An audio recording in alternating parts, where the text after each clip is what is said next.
6장 10절부터 71절까지 말씀을 가지고요. 우리가 누구에게로 가오리까라는 제목으로 함께 말씀 나누고 기도하는 시간 갖도록 하겠습니다. 우리가 지금 매일 성경 순서를 따라서 새벽마다 요한복음 말씀을 같이 지금 묵상하고 있습니다. 그중에 우리 함께 읽은 요한복음 6장은요. 그 6장의 시작이 우리가 잘 아는 그 오병이어의 사건으로 시작해서 우리가 지금 읽지 않았지만 요 앞부분에 보면 예수님께서 내가 생명의 떡이다. 그래서 내 살을 먹고 내 피를 마시는 자에게 영생이 있다라고 하시는 그 유명한 말씀을 하셨던 6장의 내용입니다. 보셨다시피 6장은 굉장히 깁니다. 제가 저희 아들과 함께 읽었는데, 함께 번갈아가면서 읽었는데 왜 이렇게 기냐며 투덜거리는 투정을 들어야 했던 그런 본문이기도 합니다. 네. 근데 앞서 말씀드린 것처럼 예수님께서 오병이어의 사건, 물고기 2마리와 보리떡 5개로 5천 명을 먹이신 이 사건은요, 이 사복음서에서 4번 모두 다 기록하고 있는 유일한 예수님의 기적인데요. 그 중에 특별히 오늘 6장은 그 기적 뒤에 아주 긴 예수님의 그 비유와 설교를 덧붙여서 예수님께서 하신 이야기를 지금 우리에게 들려주고 있습니다. 그런데 그 이야기를 다 듣고 난 이후에 사람들과 제자들의 반응이 무엇이었냐면요. 60절 말씀입니다. 바로 이 말씀은 어렵도다. 누가 들을 수 있느냐라고 하는 반응을 했습니다. 예수님께서 지금 밥도 먹여 주셨고요. 그리고 배고플까 봐 밥도 먹여 주시고, 그리고 그들에게 정말 자세하게 예수님에 관해 자신에 관해서 하나님의 나라에 대해서 영생에 대해서 설명해 주셨는데 그걸 다 듣고 한 말이 뭐였냐면 아니, 너무 어려운데 이거 누가 알아듣겠어? 라고 그렇게 반응했다는 거죠.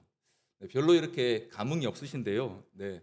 쉽게 말하면 담임 목사님께서 1시간 반 정도 정말 복음에 대해서 강렬하게 설교하셨는데 다 듣고 돌아가면서 한 말이 무슨 말이야 모르겠는데 라고 했다는 겁니다. 지금 심지어 예수님이 직접 설교를 하셨는데 말이죠. 그러면 과연 무슨 내용이었길래 이 제자들과 사람들이 도대체 너무 어렵다라고 그렇게 반응을 한 것일까요? 그 핵심의 내용은 41절부터 59절에 나오는 내용입니다. 요약해보자면 이렇습니다. 예수님께서 바로 생명의 떡이라고 선언하셨고요.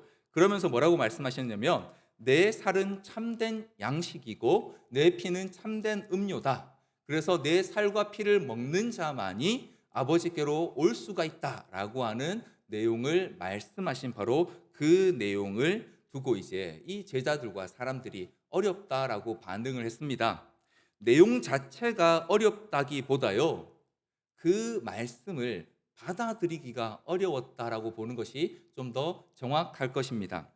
왜냐하면 앞서 말씀드린 것처럼 이 6장 첫 서두는 오병이어의 사건, 예수님께서 자신들의 이 육체적인 문제를 해결해 주실 수 있는 메시아라고 생각하고 예수님께 사람들이 몰려왔는데 그분이 뭐라고 말씀하시냐면 아니야, 나를 먹어야 돼 라고 그들 입장에선, 이 무리의 입장에선 굉장히 황당한 이야기를 하셨기 때문에 이게 도대체 무슨 소리야 라고 그것을 받아들이기가 어려웠던 것입니다.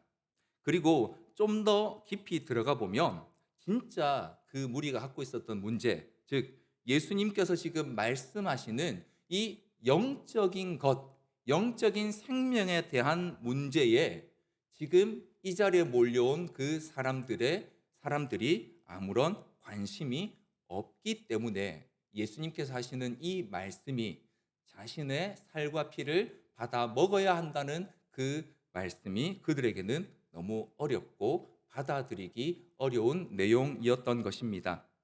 그러면 예수님께서 자신이 생명의 떡이다, 그리고 내 살과 피를 먹고 마셔야 한다라고 하시는 그 말씀의 진짜 의미는 무엇이었을까요?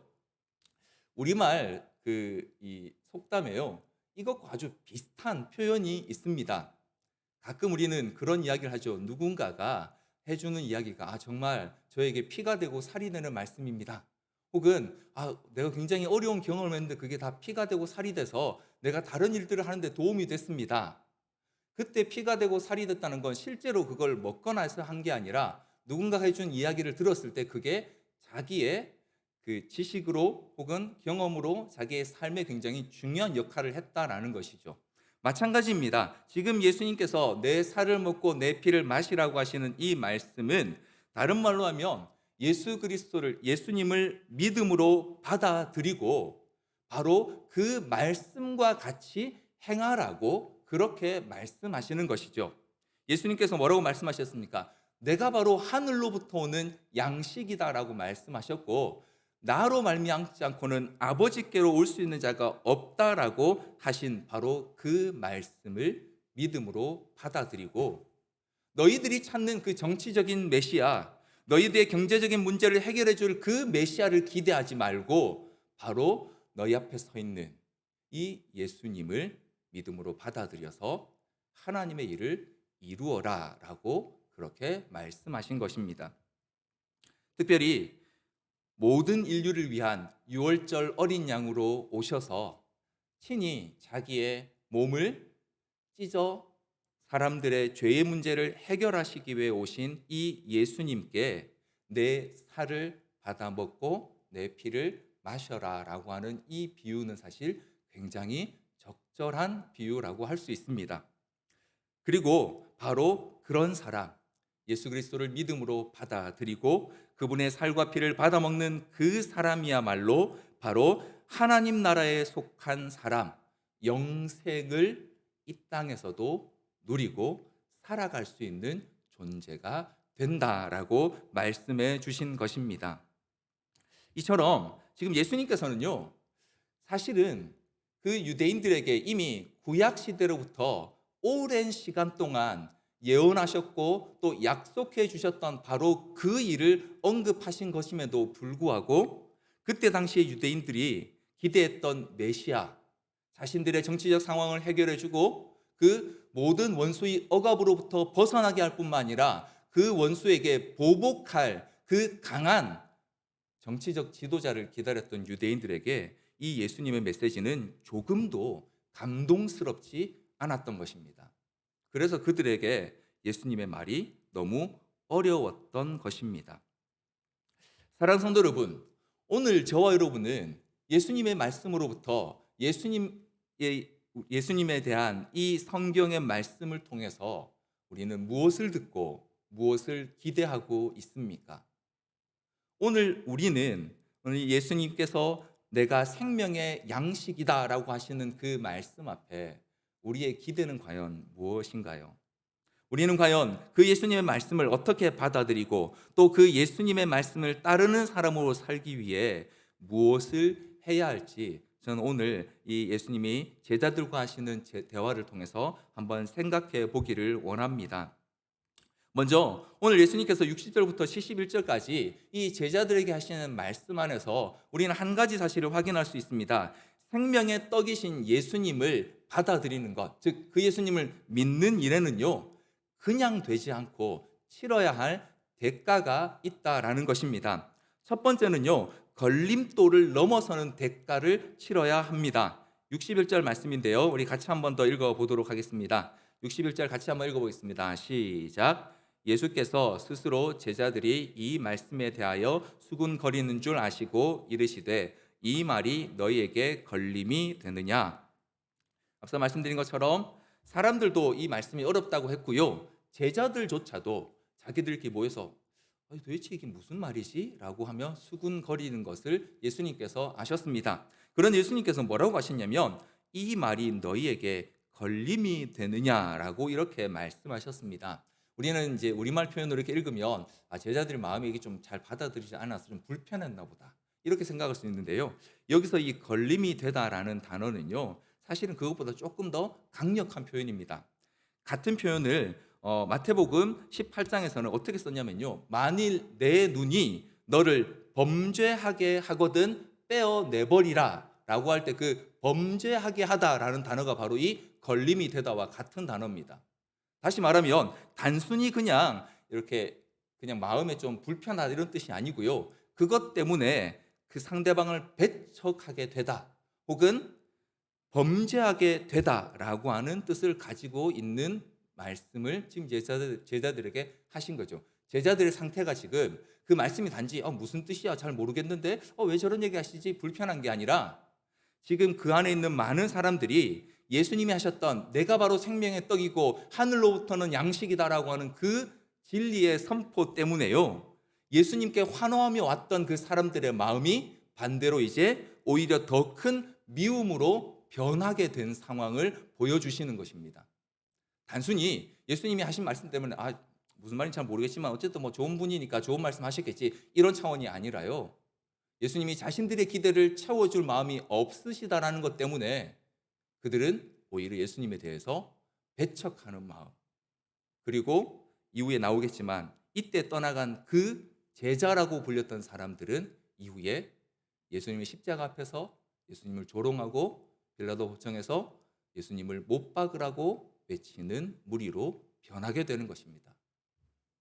이때 너희에게 걸림이 되느냐는 바로 이 말씀입니다. 그러면 왜 유대인들에게 이 말씀이 걸림이 되었을까요? 예수님을 배척하게 된 이유였을까요? 앞서도 말씀드렸던 것처럼 그들은 메시아에 대한 너무 강렬한 기대가 있었습니다.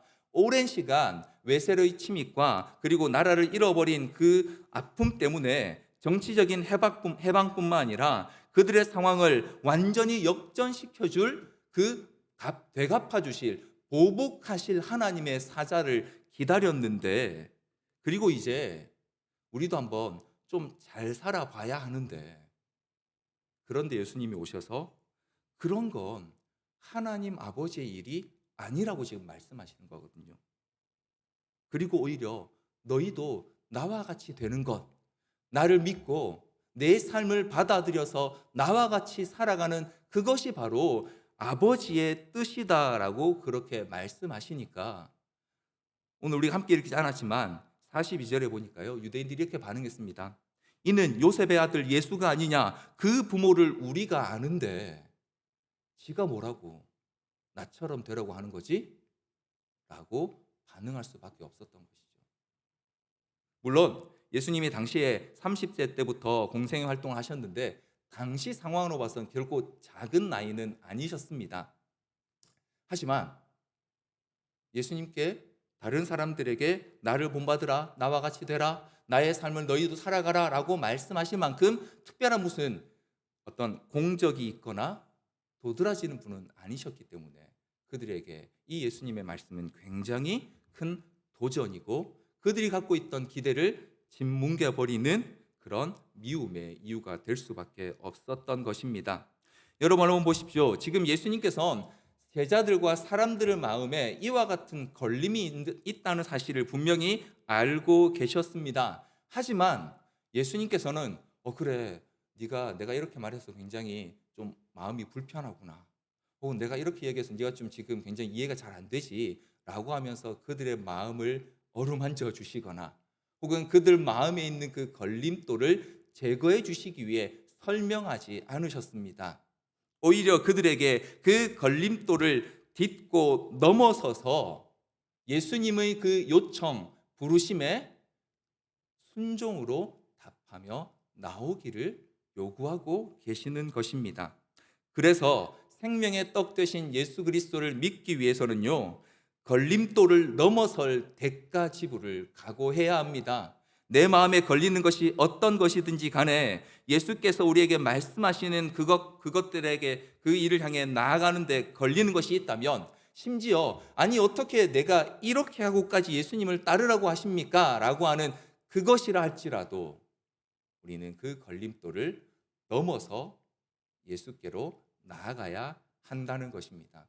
왜냐하면 예수님께서 바로 생명의 양식이시고 그분을 통하지 않고는 아버지 하나님께로 나갈 수 있는 길이 없기 때문입니다. 두 번째로 생명의 떡이신 예수님을 믿고 그분을 따르기 위해서는요, 우리가 하나님 나라의 안목으로 판단할 수 있어야 합니다.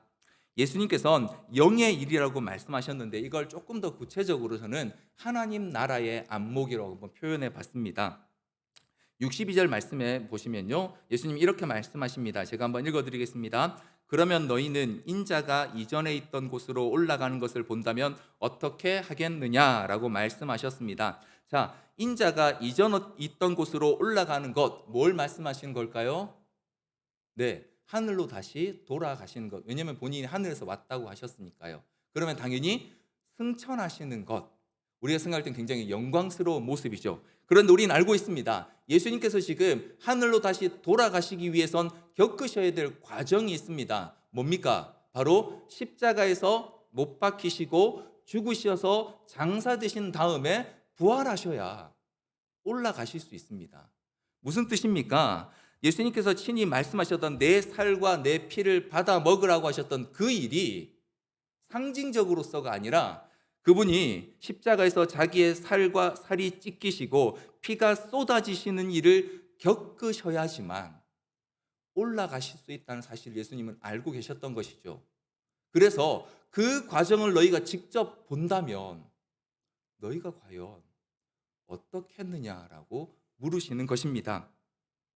지금 이 말에 너희가 걸림이 되었다면 이거에 실제로 이루어지는 더 큰 걸림돌을 만났을 때 너희가 어떻게 반응하겠느냐라고 묻고 계시는 것입니다.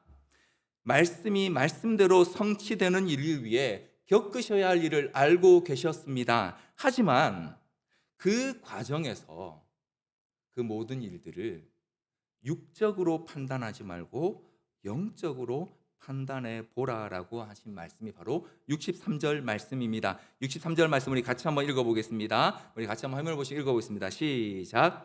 살리는 것은 영이니 육은 무익하니라. 내가 너희에게 이른 말은 영이요 생명이라. 예수님께서 지금 이원론을 말씀하시는 게 아니에요.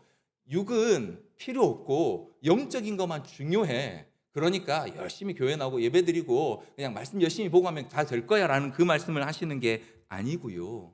지금 예수님이 하시는 그 말씀의 핵심은 영적인 것에 관한 것이기 때문에 이 일에는 너희의 육신적인 판단이 아무런 소용이 없다는 것입니다. 육신적인 판단은 무엇입니까? 그들이 가지고 있던 종교적인 전통들, 유대교 안에서 그들이 배웠던 가르침들, 혹은 그들이 기대하고 있는 여러 가지 메시아가 오시면 이루어질 것이라는 약속들, 그리고 그들이 속한 공동체의 상황과 같은 이 모든 육체적인 것들의 판단 기준은 예수님이 하시는 그 말씀과 관계가 없다는 것입니다. 왜요? 그건 육체의 일들에 대한 것이고 예수님이 지금 하시는 말씀은 영의 일들이고 그 과정에서 예수님이 겪으셔야 될 육체의 고통 또한 사실은 하나님의 일을 이루는 데 있어서 그렇게 중요한 게 아니다라고 말씀하고 계시는 것입니다. 지금 우리 눈앞에 보이는 걸림돌보다 더 큰 문제들, 더 큰 걸림돌이 될 만한 문제를 만나더라도 육체의 기준이 아니라 혹은 내 육신의 판단이 아니라 지금 이 상황에서 하나님 나라의 일들은 어떻게 될까? 지금 내 상황에서 내가 이 일들을 겪는 것 때문에 하나님 나라가 더 이 땅에 이루어질 수 있을까? 영적인 안목을 가지고 하나님 나라의 안목을 가지고 판단해 보라는 것입니다. 그러할 때에 우리가 겪는 그 걸림돌들이 어려움들이 어쩌면 너무 당연한 일이고 그러한 일이 있다는 것이 오히려 우리가 지금 제대로 주님의 길을 따라가고 있다는 증거가 될 수 있다는 것이죠. 그래서 예수님께서는요, 걸림돌을 넘어설 뿐만 아니라 육체의 일이 아니라 영적인 일로 하나님 나라의 안목으로 우리의 일들을 판단할 수 있어야 한다라고 말씀하고 계시는 것입니다.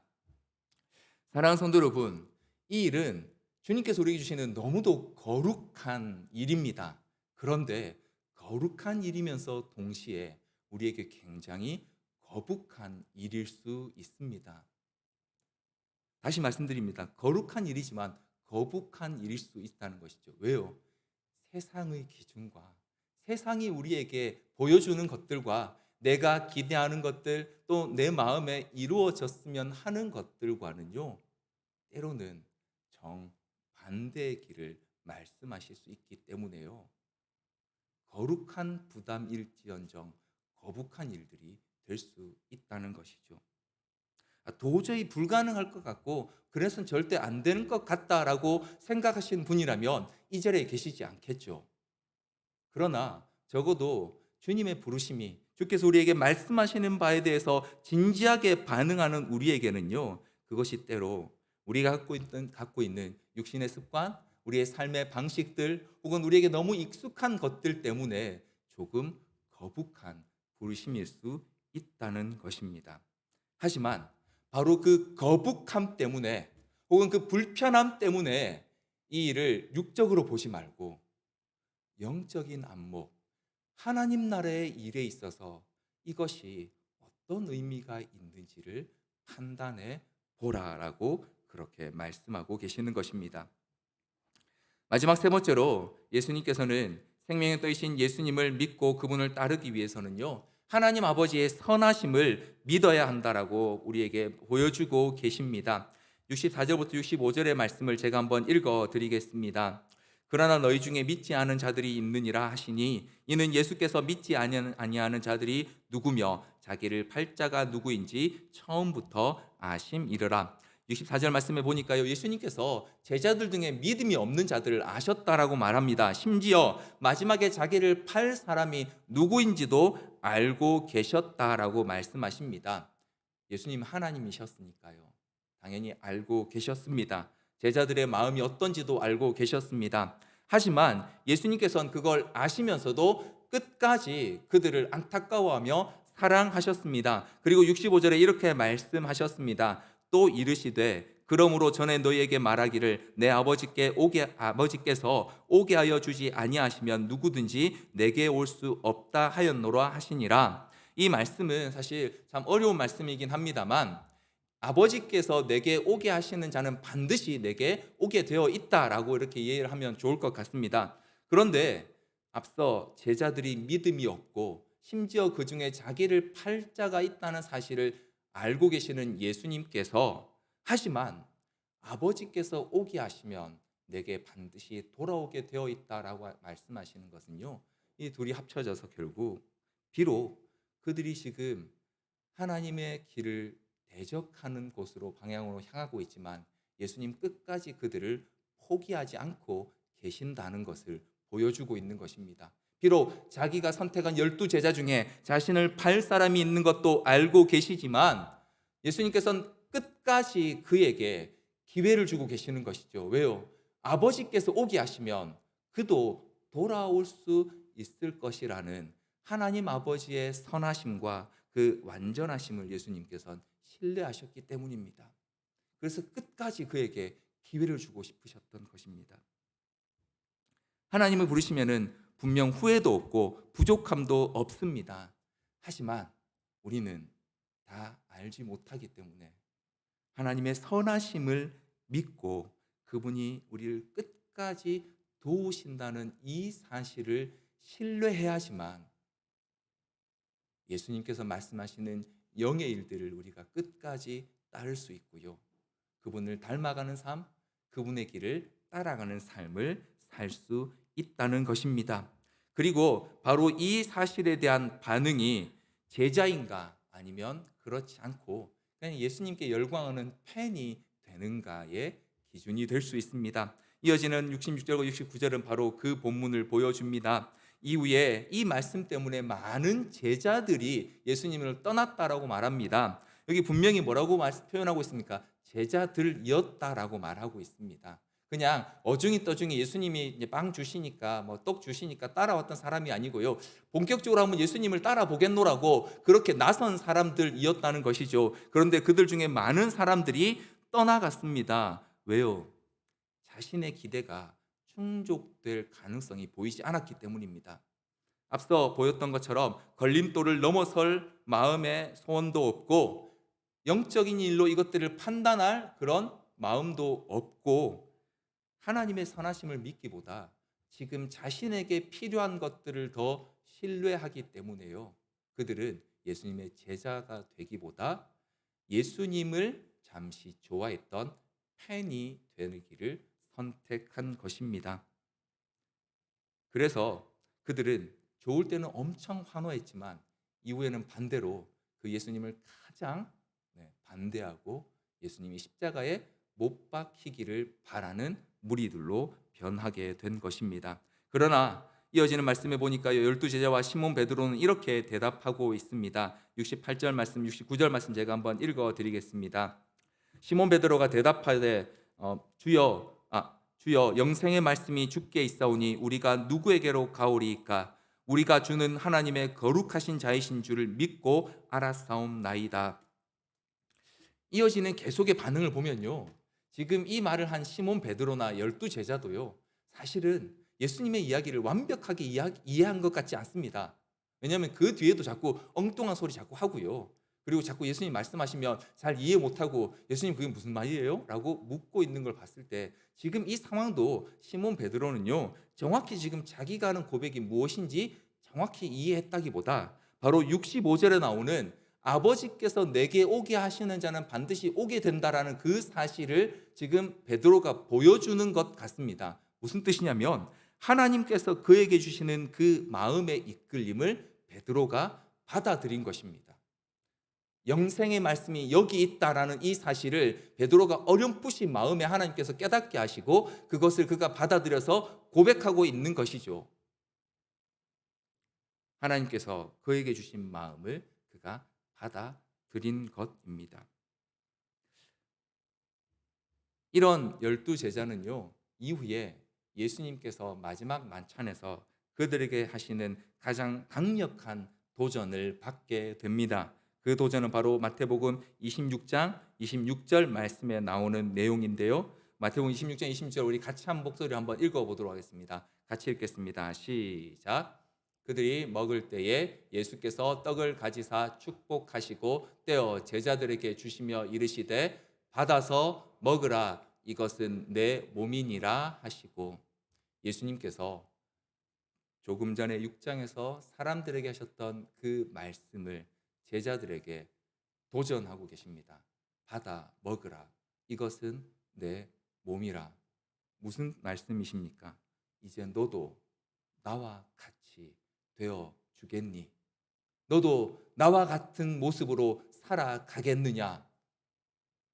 하나님 나라의 일을 위해 눈앞에 보이는 걸림돌을 넘어서고 하나님 나라의 안목을 가지고 아버지 하나님을 끝까지 신뢰하며 이 길을 함께 가겠느냐라고 부르시는 바로 그 부르심과 도전을 예수님은 자신의 몸을 통해 제자들에게 하셨던 것입니다. 사랑하는 성도 여러분, 오늘 예수님께서는 우리에게도 동일하게 지금 부르고 계시고 도전하고 계십니다. 생명의 양식 되시는 예수님을 날마다 먹고 마시는 삶을 살아서 우리도 예수처럼 되고 예수처럼 살아가야 가도록 그렇게 지금 우리를 부르고 계십니다. 그리고 이 일은 예수님께서 십자가상에서 하나님의 그 구원의 사역을 완성하시면서 반드시 이루어지도록 완료하신 일이기도 합니다. 그런데 그 일에 우리가 치러야 될 대가들이 있습니다. 우리 눈앞에 보이는, 우리 마음에 있는 걸림돌들, 혹은 예수님을 따라가기 위해서 내가 포기해야만 하는 것들, 그 문제들을 넘어서기 위해 우리에게 영적인 안목, 하나님 나라를 보는 시선이 준비되어 있습니까? 그리고 끝까지 도우시는 우리 주님을 의지하며 매일매일 이 하나님의 선하심을 신뢰하고 그분께 우리의 삶을 맡기는 그 훈련을 지금 우리가 하고 있습니까? 우리에게 매일매일 하루하루는 바로 그런 의미입니다. 우리가 무엇을 이루어야 하는 삶이 아니라요, 예수님께서 이미 우리에게 부르셨고 그리고 약속하셨고 하나님께서 이루시기 바라는 그 삶을 한 걸음 한 걸음 따라가며 예수님의 살과 피로부터 먹고 마시며 그분처럼 되어가기 위하여 훈련하는 삶. 그래서 마침내 하나님의 나라가 우리의 그 약하고 부족하며 보잘것없고 실패할 것 같은 그 삶을 통해 이 땅에 점점 이루어져 가는 것을 보게 하시기 위하여 우리에게 영생의 삶을 이 땅에서도 살아가도록 생명의 양식 대신 예수님을 우리에게 보내어 주신 것입니다. 우리는 이 일을 위해 예수님이 우리에게 부르시는 그 거룩한 부담에 동참할 준비가 되어 있으십니까? 오늘 시작할 때 우리 함께 했던 마지막 찬양 깊어진 삶을 주께라고 하는 그 찬양의 마지막 부분에 보면 정말 이런 삶을 너무 잘 표현해 주는 가사가 있습니다. 우리함구 가사인데요. 네, 제가 한번 읽어 드리겠습니다. 매일 마주한 슬픔을 견뎌 나가며 주 예수의 마음을 닮아가네. 두려운 걸음마다 주가 동행하니 주 의지하며 오늘을 건네. 주의 신실한 소망을 깊이 담으며 주 예수의 풍요를 채워가네. 하나님의 자녀로 명예 지켜가며 깊어진 삶을 주께 드리네. 사랑하는 성도 여러분, 오늘 저와 여러분은 이런 고백을 주님께 드리기 위하여 오늘 하루를 열심히 살아내셨습니까? 너무 수고하셨습니다. 그럼 우리는 다시 한번 질문해 봐야 합니다. 지금 우리가 하고 있는 그 일들은 영적인 일들입니까? 아니면 육적인 일들입니까? 참 어렵습니다. 판단하기 굉장히 어렵고요. 그리고 정확하게 칼로 자르듯이 잘 나누어지지 않습니다. 마지막으로 제가 카일 아이들먼이 쓴 팬인가 제자인가라고 하는 책에 나오는 이 네 가지 질문을 좀 함께 나누고 기도하기 원하는데요.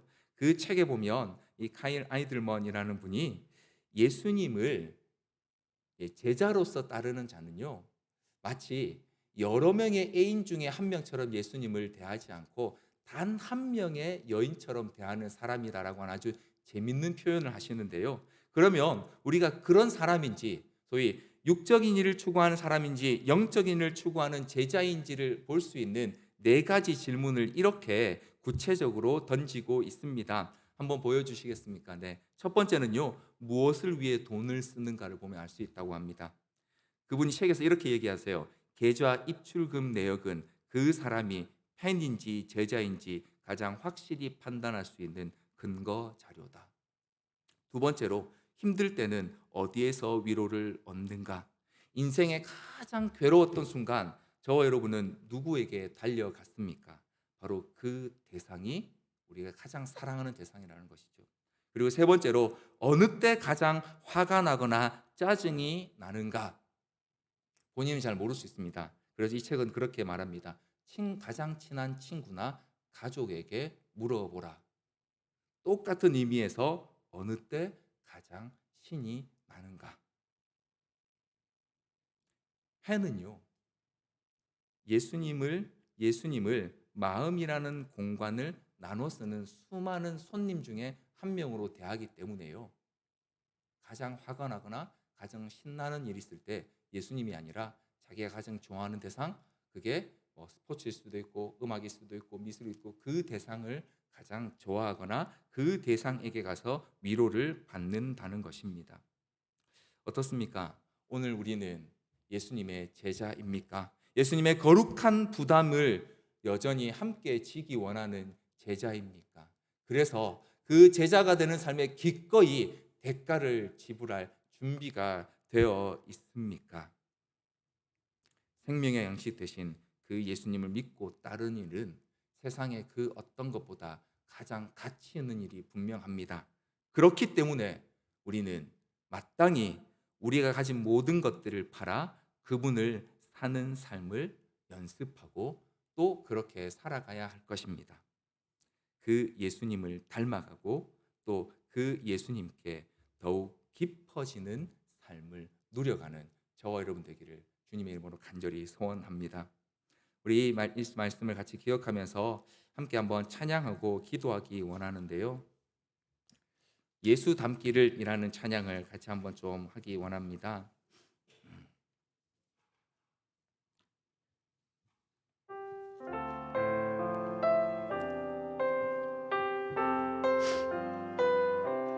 내 삶의 소망 내 삶의 소망 내가 바라는 한 분 예수 닮기를 내가 원하는 한없는 사랑 풍성한 긍휼 예수 닮기를 내가 원하네